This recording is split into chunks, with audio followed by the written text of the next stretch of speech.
Kali ini kita akan melihat pemanfaatan sumber energi alternatif. Panas bumi. Sumber energi panas bumi berasal dari dalam perut bumi. Energi yang dihasilkan oleh panas bumi disebut energi panas bumi atau geotermal. Energi panas bumi dapat dimanfaatkan sebagai sumber energi pada pembangkit listrik tenaga panas bumi. Sumber panas bumi berasal dari batu-batuan yang meleleh yang disebut magma. Magma akan memanaskan air yang tersimpan di bawah permukaan bumi, teman. Air yang dipanaskan oleh magma disebut zat cair panas bumi. Zat cair panas bumi inilah yang dialirkan ke atas permukaan bumi untuk diproses. Setelah sampai di permukaan bumi, zat cair panas bumi dipisahkan uap panas dan airnya. Uap panas yang telah dipisahkan kemudian dialirkan ke pembangkit listrik untuk memutar turbin yang terhubung ke generator.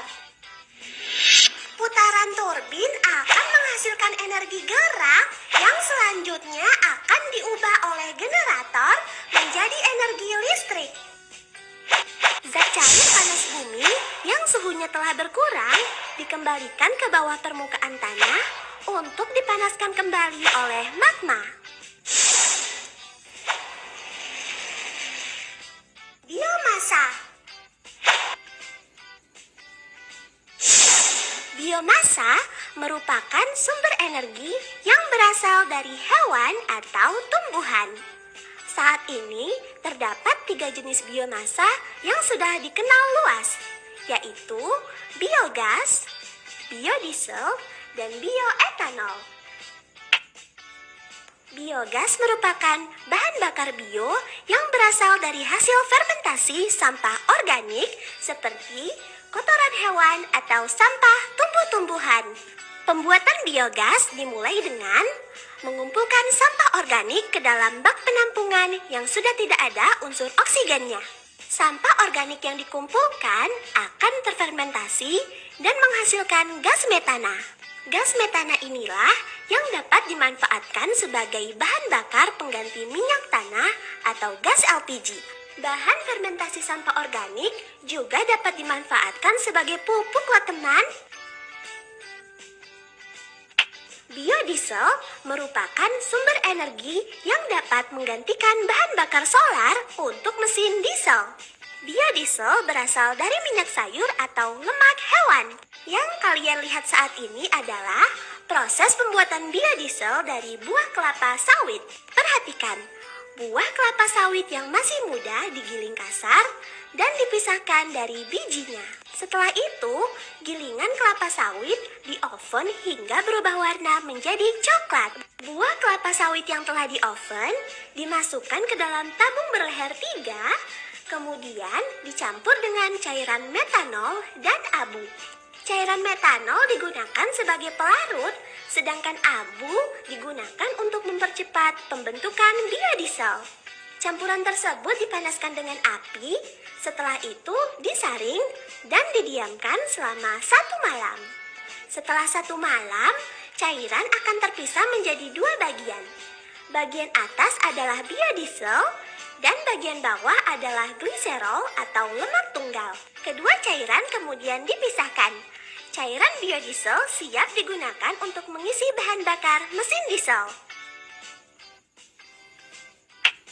Bioetanol merupakan sumber energi yang dapat menggantikan bahan bakar bensin. Bioetanol umumnya terbuat dari tumbuhan yang mengandung karbohidrat atau zat gula tinggi. Yang kalian lihat saat ini adalah cara pembuatan bioetanol dari biji jagung. Biji jagung digiling dan difermentasi selama 7 hari. Setelah 7 hari, ampas jagung dan cairan jagung dipisahkan. Cairan jagung dimasukkan ke dalam tabung destilasi atau penyulingan dan dipanaskan sehingga menghasilkan etanol. Etanol dari biji jagung inilah yang disebut bioetanol dan dapat digunakan sebagai bahan bakar pengganti bensin.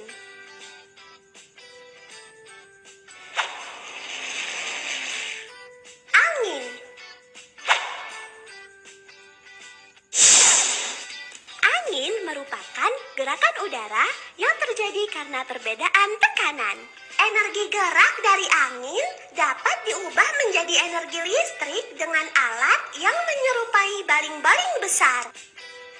Saat baling-baling berputar karena terkena angin, maka turbin yang terhubung dengan generator akan ikut berputar.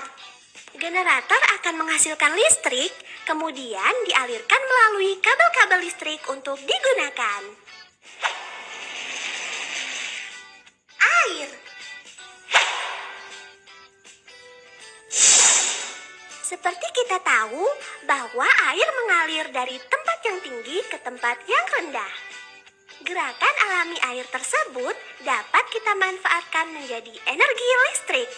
Air yang mengalir dilewatkan melalui turbin sehingga turbin akan berputar. Putaran turbin akan menghasilkan energi yang selanjutnya akan diubah oleh generator menjadi energi listrik.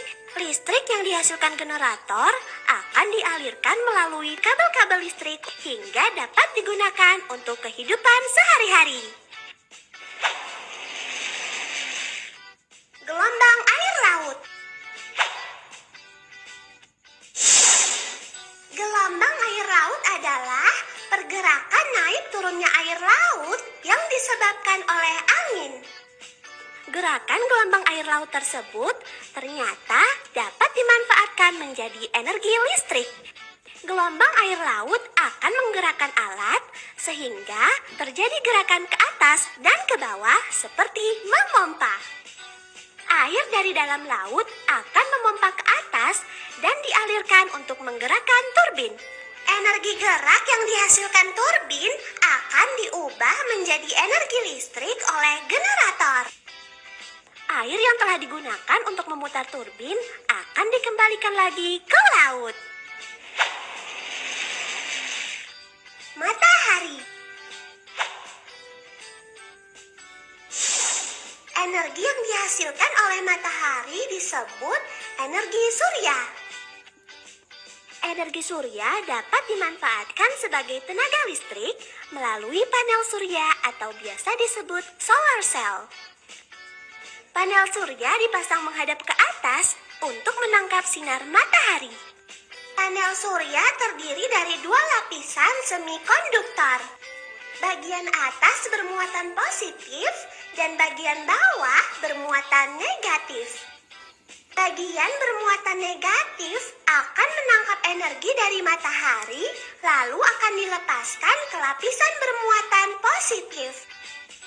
Oleh karena itu, akan terjadi perbedaan tegangan yang menghasilkan arus listrik.